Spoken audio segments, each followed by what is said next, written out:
সংসদের 17তম অধিবেশনের প্রথম বক্তব্য রাখবেন মিস্টার দুলাল। মাননীয় সদস্য, আপনার সময় 2 মিনিট। ধন্যবাদ মাননীয় স্পিকার। মাননীয় স্পিকার, বাংলাদেশ আমাদের গর্ব, বাংলাদেশ আমাদের প্রাণ। প্রবাসী ভাইদের গ্রামে শক্ত ওই দেশের অর্থনীতির টান।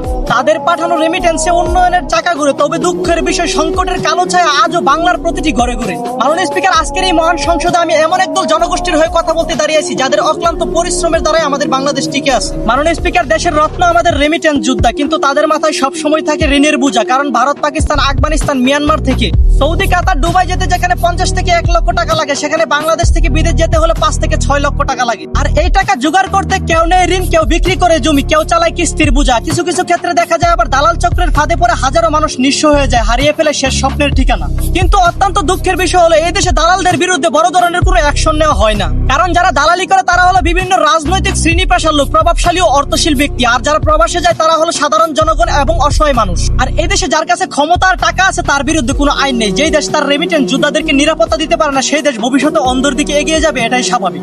মাননীয় স্পিকার, আজ মালয়েশিয়ার দিকে তাকালে বোঝা যায় একসময় যারা আমাদের থেকে দরিদ্র ছিল আজ তারাও আমাদের থেকে কয়েক বছর এগিয়ে। কারণ তাদের কাছে দেশ আগে, ব্যক্তির স্বার্থ পরে, আর আইনের কাছে টাকা নয় নেই সবচেয়ে বড়। মাননীয় স্পিকার, সব থেকে লজ্জাজনক বিষয় হলো আজ আমাদের দেশের কর্মীদের জন্য অনেক দেশের দরজা বন্ধ হয়ে আছে। এর পেছনে সাধারণ কোনো প্রবাসী ভাইদের হাত নেই। প্রশ্ন ওঠে দুর্নীতি, অনিয়ম, সিন্ডিকেটের কারণে। আজ মালয়েশিয়া যেত আমাদের তাদের হাতে পায়ে ধরা লাগতেছে। আমাদের দেশের সিন্ডিকেট এত ভয়ঙ্কর যে কিছুদিন তারা আমাদের দেশ থেকে কর্মী নেওয়ার জন্য রাজি নয়। কিন্তু ইন্ডিয়া, নেপাল, মায়ানমার থেকে অ্যাভেলেবেল ভিসা প্রসেসিং হচ্ছে। তাই বলে এই দেশের সিন্ডিকেটের দরজা ততদিন বন্ধ না করতে পারবেন ততদিন এই দেশের উন্নয়ন এভাবেই থেমে থাকবে। মাননীয় স্পিকার, একজন প্রবাসী তার পরিবারের ভবিষ্যতের জন্য বিদেশে পাড়ি জমায়। দেশ ছাড়ার পর তার চিন্তা থাকে দেশে থাকা পরিবারের জন্য। কিন্তু তার পরিবার যদি নিজের দেশে নিরাপদ না থাকে তাহলে এই রেমিটেন্স যোদ্ধার ত্যাগের মূল্য আমরা কিভাবে দেব? তাই আমার দাবি একটাই, দালাল নয়, রেমিটেন্স যোদ্ধাদের পাশে দাঁড়ান। সিন্ডিকেট নয়, আইনের শাসন প্রতিষ্ঠাতা করুন। প্রবাসীর গ্রামের প্রতিটি টাকার সম্মান করুন। আর এমন একটি বাংলাদেশ গড়ুন যেখানে প্রবাসী বিদেশে থাকলেও সে